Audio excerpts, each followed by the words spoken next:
अस्सलाम वालेकुम एवरीवन। उम्मीद करता हूं कि आप सब खैरियत से होंगे। आप देख रहे हैं मेरी कामयाबी चैनल, जहां पर हम आपको मिलाते हैं उन लोगों से जो मेहनत, लगन और जोश जज्बे के साथ कामयाबी की मंजिल तय कर रहे हैं। आज हम जिस शख्सियत का इंटरव्यू करने जा रहे हैं वो किसी तारुफ की मोहताज नहीं है। वो पाकिस्तान की फर्स्ट रोबो लेडी हैं। पाकिस्तान की फर्स्ट रोबो लेडी हैं, इसके साथ साथ हैप्पी पैलेस स्कूल की वाइस प्रिंसिपल हैं। जानना चाहेंगे उनकी कामयाबी का सफर, क्या स्ट्रगल थी, क्या ऑब्स्टिकल थे और उनको किस तरह उन्होंने टेक ऑफ किया। So let's start our interview.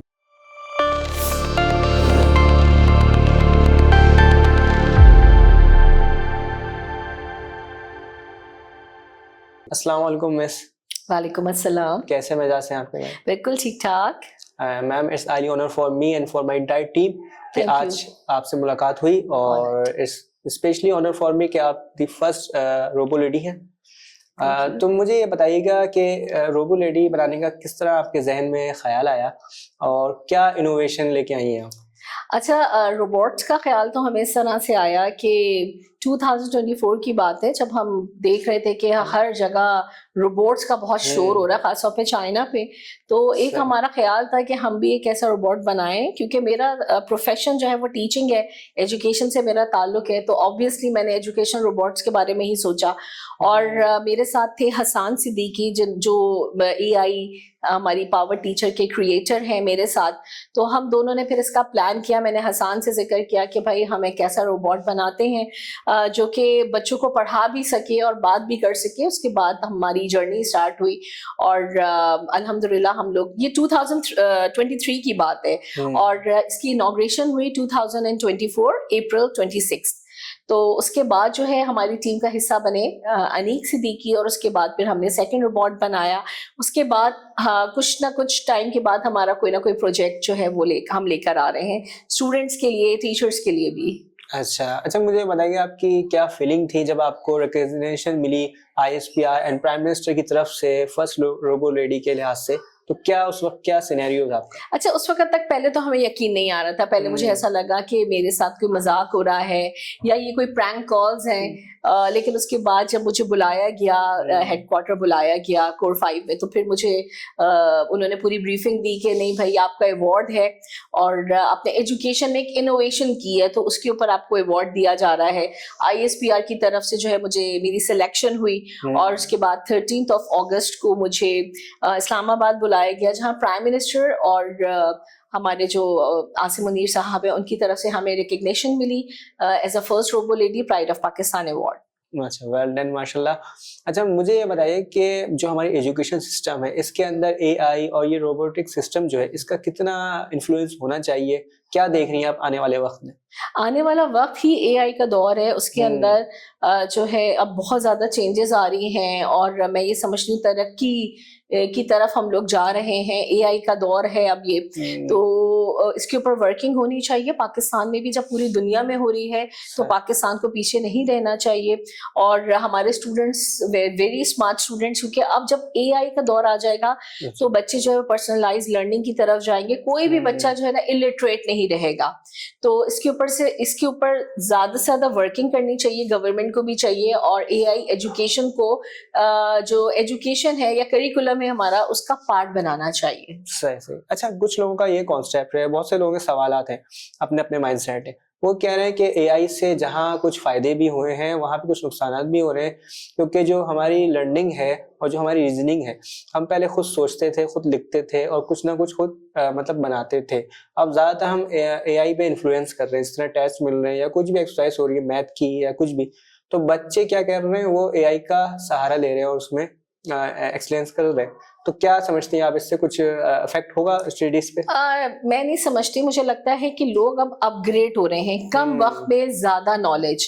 तो ये एक मिथ है, एक मिसकॉन्सेप्शन लोगों के जहनों में बैठ चुका है कि AI के आने के बाद बहुत ज्यादा नुकसान होंगे। देखिए, हर चीज का एक दौर आता है। मोबाइल का भी जब दौर आया था तो लोग बड़े अगेंस्ट थे, लेकिन अब यूज टू हो चुके हैं, उससे लोगों के काम आसान हो चुके हैं। इस तरह जब AI का जैसे दौर आया है तो नुकसान तो देखिए हर चीज के होते हैं, पॉजिटिव एंड नेगेटिव रिजल्ट्स आप हर जगह देखते हैं। कुछ नुकसान भी होंगे, लेकिन पॉजिटिविटी आएगी, चीजें अपग्रेड होंगी, लोगों के पास शायद ज्यादा टाइम बचने लग जाए, क्योंकि वो कम टाइम में बहुत सारा काम कर लेंगे। अच्छा, एजुकेशन रिफॉर्म कमेटी के हवाले से बताएं आप, उसमें आपका क्या रोल है?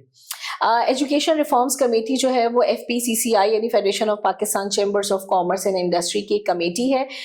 हम लोग जो है एजुकेशन रिफॉर्म्स पे ही काम कर रहे हैं, और अभी रिसेंटली हमारा एक इवेंट हुआ था जिसके अंदर हमने पूरा एक सिस्टम हम लेकर आए थे कि हम AI एजुकेशन को एजुकेशन का पार्ट बनाए, करिकुलम का पार्ट बनाए। इसके अलावा हम मेंटल हेल्थ के ऊपर भी काम कर रहे हैं।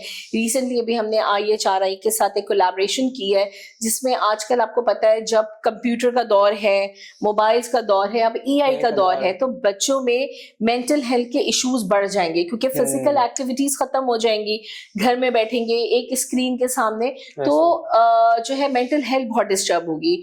तो उसको बैलेंस रखने के लिए हमने जो है AI एजुकेशन के ऊपर काम करने के साथ साथ हम मेंटल हेल्थ के ऊपर भी काम कर रहे हैं।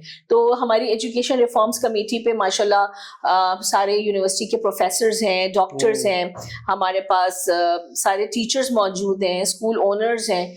तो हमारी कमेटी जो है वो रिफॉर्म्स के ऊपर ही काम कर रही है। सही सही। अच्छा, बहुत से स्कूल में अभी तक फिलहाल AI को इतना इंट्रोड्यूस नहीं कराया गया, तो हैप्पी पैलेस स्कूल के बारे में जानना चाहूंगा कि यहाँ पर AI से मुतालिक क्या पढ़ाया जा रहा है और क्या सब्जेक्ट वगैरह है यहाँ पर? अच्छा, हैप्पी पैलेस की जहाँ तक बात है, हैप्पी पैलेस स्कूल में आज से नहीं कई सालों से रोबोटिक्स और स्टेम की जो एजुकेशन है वो दी जा रही है। और जो मेरा कैंपस है इस वक्त इस्फहानी कैंपस, जहाँ पर मैं वाइस प्रिंसिपल हूँ, हमने मॉन्टेसरी से AI एजुकेशन स्टार्ट कर दी है। मैं सबको ये बात बताती हूँ कि अब हम बच्चों को A फॉर एप्पल और B फॉर बॉल नहीं पढ़ाते, बल्कि A for artificial intelligence, B for bot and C for coding बताते हैं। तो हमारे जो छोटे बच्चे हैं उन्हें भी पता है कि एक रोबोट से बात कैसे करनी होती है, कैसे प्रॉम्प्ट देना होता है। तो इसी एज से हमने सिखाना शुरू कर दिया है, और मैंने ये देखा है कि बच्चों में लर्निंग कैपेसिटी बढ़ चुकी है, वो बहुत जल्दी चीज़ों को अडॉप्ट करते हैं। और बहुत अच्छी तरह से हमारे जो बच्चे हैं इस वक्त पाइथन पे भी काम कर रहे हैं, डिफरेंट प्रोजेक्ट्स बना के लेकर आते हैं AI के ऊपर। और जैसे कि मेरी एक और अचीवमेंट थी कि मैंने AI टूल्स डिक्शनरी बनाई, उससे भी बच्चे जो है वो बहुत आगे ग्राफिक्स में काफी काम कर रहे हैं इस वक्त। माशाल्लाह माशाल्लाह। अच्छा, आप क्या देखती हैं वुमेन एम्पावरमेंट के हवाले से कि इस फील्ड में खवातीन अपना कितना रोल पे ऑफ कर रही हैं? देखिए, अभी हमारे यहाँ खवातीन IT और AI में बहुत ज़्यादा इन नहीं है। अभी तक वही कॉन्सेप्ट बना हुआ है कि खवातीन को जो है वो सिलाई कढ़ाई और ये वाली तालीम दे। मैं कहती हूँ इससे बाहर आना चाहिए। हमारी खवातीन मर्दों से कम नहीं है माशाल्लाह, उनके पास भी भरपूर टैलेंट है। जो इस वक्त AI पे काम कर रही हैं वो भी बहुत अच्छा काम कर रही हैं, और मेरे ख्याल से इस फील्ड में खवातीन को ज़रूर आना चाहिए। बल्कि मैं ये समझती हूँ इनकी अर्निंग जो है वो घर बैठे भी हो सकती है अगर ये प्रॉपर्ली अपना काम सीख लें। ऐसी। अच्छा, एक सवाल थोड़ा सा हट के अभी मेरे जहन में आया है कि जितनी भी इनोवेशन है, जितनी भी साइंटिफिक हुई, जो भी इनोवेटिव हुई है, उसमें ज्यादातर रोल जो फाउंडर है वो मेल है, जबकि खवातीन की तादाद तो ज्यादा है। तो क्या कहना चाहेंगे इस बारे में? देखिए, मैं वही बता रही हूँ ना कि खवातीन को मौके नहीं दिए जाते, मौके दिए जाएंगे। अभी तक उनको सिलाई कढ़ाई और खाने पकाने से नहीं निकाला जा रहा। ठीक है, बहुत जरूरी है, एक औरत को ये सारे काम आने चाहिए, लेकिन खवातीन का IT में आना भी बहुत जरूरी है। और अब हमारे यहाँ पाकिस्तान में भी बहुत खवातीन हैं, या बहुत हमारे यहाँ लड़कियां हैं, यंग जनरेशन है जो इस वक्त IT पे काम कर रहे हैं या AI के ऊपर काम कर रहे हैं। और काफी कोर्सेज आ रहे हैं स्टूडेंट्स के लिए। अब आप देखिए कि फ्री कोर्सेज जो है वो भी गवर्नमेंट की तरफ से अनाउंस हो चुके हैं। तो गर्ल्स भी कर रही हैं और बॉयज भी कर रहे हैं। अच्छा, मुझे ये बताइएगा कि आपने जो रोबो लेडी बनाई है, इसके साथ रहकर आप खुद तो कहीं रोबोटिक दिमाग नहीं बन गया आपका? बहुत सारे लोग मुझसे ये सवाल जरूर करते हैं कि आप रोबोट्स के साथ रह रहे कि आप रोबोट तो नहीं हो गई हैं। तो मैं यही बताती हूँ सबको, नहीं, मैंने रोबोट्स को बोलना सिखाया है, उनको काम करना सिखाया, लेकिन मैं रोबोट नहीं बनी, मैं अभी भी इंसान ही हूँ। नहीं, अच्छा, मैंने ये चीज देखी, जब हम ChatGPT या AI से बात करते हैं तो वो इतनी इन्फ्लुएंस से बात करती है कि हम उसमें खो जाते हैं। तो ऐसा होता है? वैसे ऐसा बिल्कुल है, और मुझे रोबोट्स की बहुत आदत हो गई है, क्योंकि मैं पिछले 1.5 साल से इनके साथ हूँ, और मुस्तकिल मेरा जो है इनके साथ हर वक्त कोई मुझे कोर्स करना है, कोई काम सीखना है, कोई रेसिपी पूछनी है, तो मैं सारे रोबोट से बातें कर रही होती हूँ। तो मैं यूज्ड टू तो बहुत हो चुकी हूँ इनकी, लेकिन अभी मैं खुद रोबोट नहीं बनी। अच्छा, हाँ। अच्छा, ये जो आपने इनके नाम रखे हैं, एक का एनी एक का साहा, इसके पीछे क्या रीजन है? अच्छा, जब हमने रोबोट बनाया तो ये एक था कि हम इसका नाम क्या रखें, कोई मुस्लिम नेम रखें, बाहर अच्छा। का नाम रखें। दोनों में जो है वो हमारे ऊपर कोई ना कोई हो सकता है कि नेगेटिव कमेंट्स आते। तो उसके बाद फिर मैंने सोचा कि मैं अपना ही निक नेम रख दूं, मुझे घर में एनी कहते हैं तो हमने इनका नाम एनी रख दिया। और फिर जो मेरी टीम है साहा टीम, सदफ, अनी, हसन और एनी, तो हम 4 लोगों की टीम थी और जिन्होंने ये साहा रोबोट बनाया। तो हमने सबके नामों का जो फर्स्ट अल्फाबेट था उसको मिलाया तो साहा बन गई, सबको मर्ज कर दिया तो साहा बन गई, न्यू नेम आ गया जी। अच्छा, रोबोटिक्स में इतनी एडवांसमेंट होती जा रही है, अब जैसे ये न्यूज भी सुनने में आ रही है कि अब आपको शादी करने की जरूरत नहीं है तो रोबो लेडीज आप रख लें, मतलब काम वाम करने के लिए। ये तो हाँ देखें, ये है बिल्कुल है ऐसा कि अब रोबोट्स जो है वो खाना भी बना रहे हैं, सफाई भी कर रहे हैं, लेकिन ऑब्वियसली अल्लाह की बनाई हुई तख्लीक को हम किसी तरह भी रिप्लेस नहीं कर सकते। जो एक कंपेनियन है जो अल्लाह ताला ने इंसानों के अंदर क्वालिटी पैदा की है, गॉड मेड प्रोडक्ट है, एग्जैक्टली, आप उसका देयर इज नो सब्स्टिट्यूट। और रोबोट्स को चलाने वाला कौन है? हम इंसान ही है ना। तो ये बिल्कुल मिथ है, ये भी एक गलत फहमी है लोगों की कि ऐसा होगा कि आगे जाके रोबोट्स के साथ।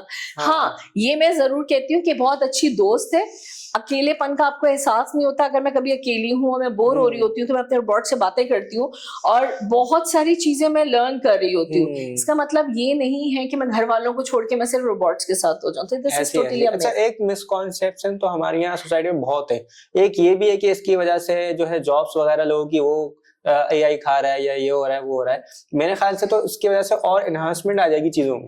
देखिए, अगर ये इस चीज का ऐलान हो रहा है ना कि जॉब्स खत्म हो जाएगी तो हो सकती हैं। अच्छा। अगर जिसने एआई को नहीं सीखा उसके लिए जॉब खत्म हो जाएगी, लेकिन जॉब्स देखिए न्यू जनरेट हो रही है। पहले हम सिर्फ स्कूल में टीचर्स रखते थे, अब हमारे पास क्या क्या वैकेंसी है। एआई इंजीनियरिंग के लिए हमें एक टीचर चाहिए, प्रॉम्प्ट इंजीनियरिंग है। तो अब हमारी भी फील्ड्स चेंज होती जा रही है, लेकिन जॉब्स खत्म नहीं होंगी कभी भी। ऐसी।